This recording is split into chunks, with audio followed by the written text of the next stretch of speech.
Seguimos repercutindo essa decisão do Copom, agora com Rafaela Vitória, economista-chefe do Banco Inter, que atendeu ao nosso pedido. Muito obrigado, inclusive, Rafaela, por estar aqui conosco nesta noite e estar aqui para repercutir a decisão. Visão geral deste comunicado, muda o tom, não muda? O Banco Central está mais cauteloso ou menos do que em março? Qual que é a tua visão para esta publicação, minha cara? Uma ótima noite para você. Boa noite, Gabriel. Boa noite a todos. A gente viu um comunicado com poucas surpresas. A decisão foi muito em linha com o esperado, o corte de 0,25, e a gente viu poucas mudanças no comunicado, principalmente em relação à decisão da política monetária e o futuro, né? O que o Copom vê como os próximos passos. Um comentário muito semelhante ao que foi feito na reunião passada, os próximos passos desse processo de calibração, como chama o Copom, o início da flexibilização da política monetária, vai depender do cenário, mas ao que tudo indica, a gente vê um novo corte de 0,25 para a próxima reunião em junho. Então, não mudou muito. De fato, o cenário está um pouco mais incerto, com um conflito mais prolongado, o petróleo ainda bastante pressionado.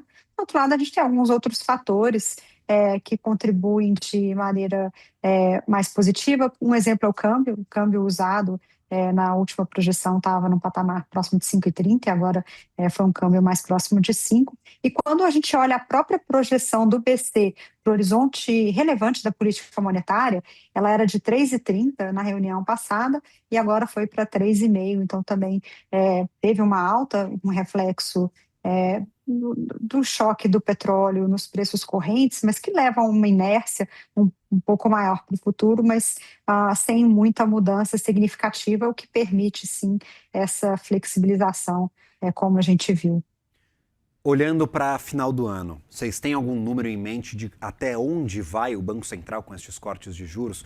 Devemos ter o terceiro corte de 0,25 ponto percentual. É isso que vocês acreditam que vai acontecer nas próximas reuniões, de 0,25 em 0,25?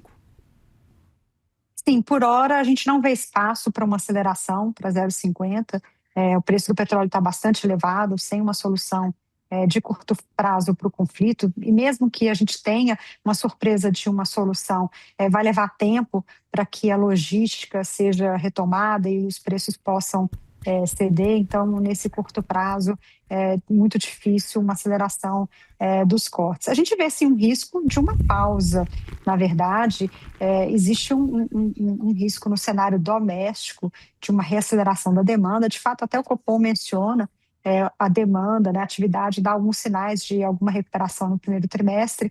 A gente viu alguns impulsos fiscais, alguns esperados, né, como o desconto do imposto de renda, o aumento do salário mínimo, mas a gente vê outras medidas do governo de estímulo para a economia, um ano eleitoral, mas medidas que podem pressionar um pouco mais a demanda e causar uma inflação um pouco mais persistente.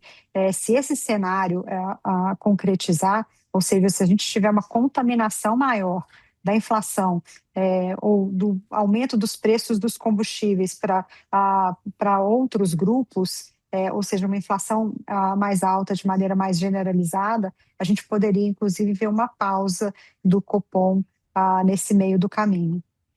Agora, Rafaela, qual política, qual impulso fiscal a senhora acredita que pode entrar neste caminho? A gente está falando especificamente sobre renegociação de dívidas, que parece a pauta prioritária, pelo menos para essas próximas 2 semanas. Renegociação de dívida que pode abrir mais espaço em orçamentos familiares. Tem alguma outra pauta que pode dar mais fôlego para a economia brasileira e causar este cenário de até interrupção dos cortes de juros? Na verdade, o que a gente vê é um acúmulo de várias medidas. O governo vem lançando mão de vários programas de crédito, crédito para reforma, outros programas de transferência de renda. A gente viu nos dados hoje do Tesouro um crescimento das transferências de renda de maneira mais generalizada, além da antecipação ali do pagamento de precatórios, que também é uma transferência de renda relevante, de 70 bi, que em geral acontece em junho e agosto. Esse ano foi antecipada para março.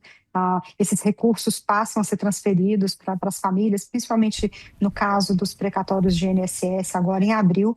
Então, o acúmulo desses programas que fazem com que a renda do brasileiro temporariamente fique maior, pode sim impulsionar um pouco mais a demanda e pressionar a inflação. O programa Desenrola, ele não tem impacto imediato de curto prazo. O programa deve ser lançado nas próximas semanas, tem um prazo ainda para uma estruturação maior, e toda essa repactuação de dívida que acontece, né, entre os bancos e as famílias, tende a demorar de fato, liberar espaço para mais crédito. Isso deve ocorrer somente no segundo semestre e depende também de outros fatores, né? O apetite a risco por parte do sistema financeiro também vai depender de uma evolução mais positiva do cenário. Então, no curto prazo, o programa não teria um efeito tão imediato para a demanda das famílias. E agora, Rafa, quando a gente olha para as reações das associações de empresas, setor de construção muito penalizado e está reclamando que essa taxa está alta demais para novos investimentos. Setor da indústria também faz essa mesma ponderação. A taxa foi cortada para 14,5%, mas isso ainda impede investimentos estruturais, investimentos de qualidade. Enquanto os serviços acabam muito resilientes, esta porção mais estrutural da nossa economia está pesando, está sendo enforcada. E quais são os impactos, eventualmente, de a manutenção de uma taxa de juros acima de 2 dígitos por um longo período para estes setores especificamente? Sem dúvida, a gente tem um período bastante prolongado, com um juro num patamar muito elevado, e isso já se reflete em vários setores. O próprio Copom menciona isso no comunicado, o espaço para essa flexibilização, apesar de uma inflação mais alta, ele acontece porque a política monetária está restritiva há bastante tempo, e esse efeito prolongado e acumulado tende a causar uma desaceleração da atividade. Então, é isso que a gente espera. Atividade vai continuar desacelerando. A gente viu esses sinais no final do ano passado.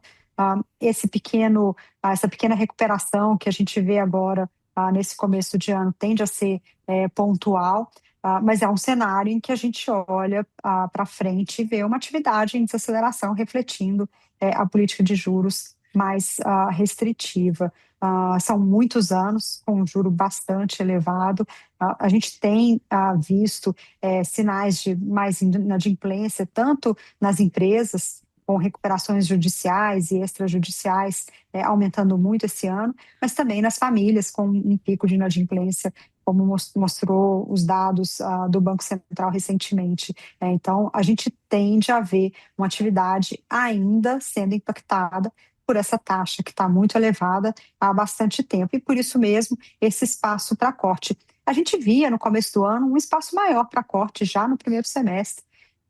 Esse espaço foi reduzido pelo choque do petróleo e esse aumento temporário que a gente vê nos preços de combustíveis e alimentos. Mas, em geral, a política monetária ainda está restritiva e vai continuar impactando diversos negócios no Brasil.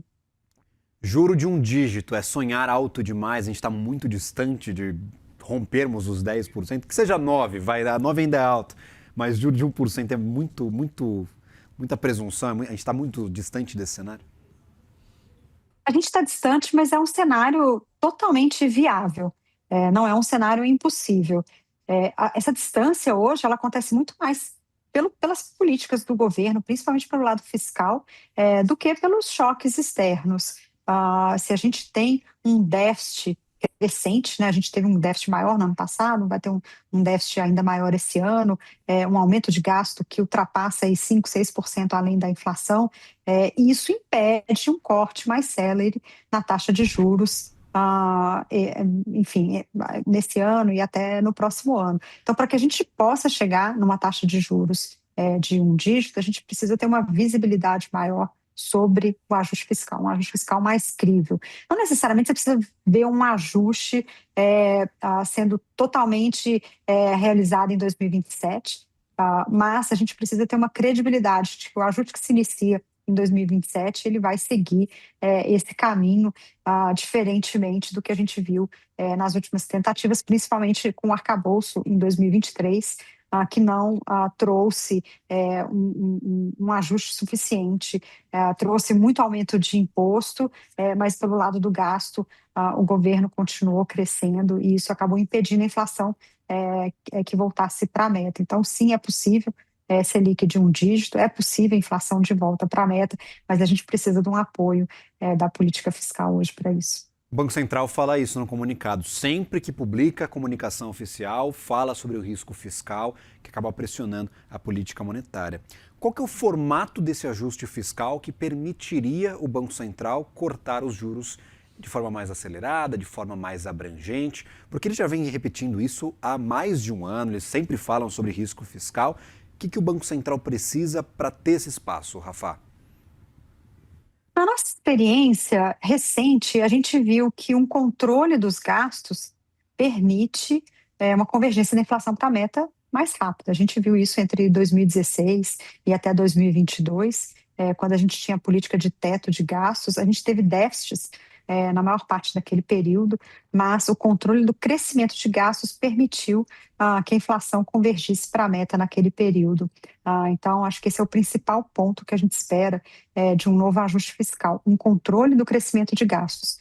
Só isso já seria suficiente para que a gente possa ver uma inflação mais próxima da meta. Agora, para que esse controle de crescimento de gastos aconteça, a gente precisa de medidas robustas, que de fato façam com que a gente possa ter esse resultado. O próprio teto de gastos teve os eventos dos furos do teto, mas o novo arcabouço foi ainda mais flexível, até mesmo mais frouxo, e permitiu um crescimento bem acima do limite que o governo se colocou, que era de 2,5% acima da inflação. A média de crescimento de gastos nos últimos 4 anos vai chegar aí à próxima a 5%.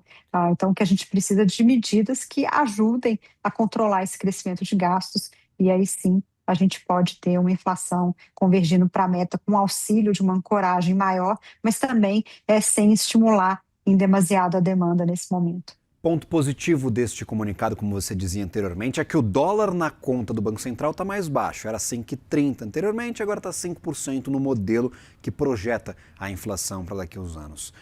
Este dólar em 5%, depois de alguns dias já que nós mantivemos este patamar, ele é um dólar estrutural? Você acredita que a gente consiga manter esses valores mais baixos? E eu pergunto isso porque no Focus a gente vê dólar acima dos R$ 5,00, 5,30, 5,40 muitas vezes nestas últimas semanas, mesmo com dólar fraco ao longo dos últimos dias. Então eu queria entender, o dólar hoje, nesse patamar de R$ 5,00 até abaixo disso, é um dólar estrutural? Dá para a gente manter esse patamar? Ou é algo eventual, conjuntural, que a gente está só vivendo agora no mês de maio?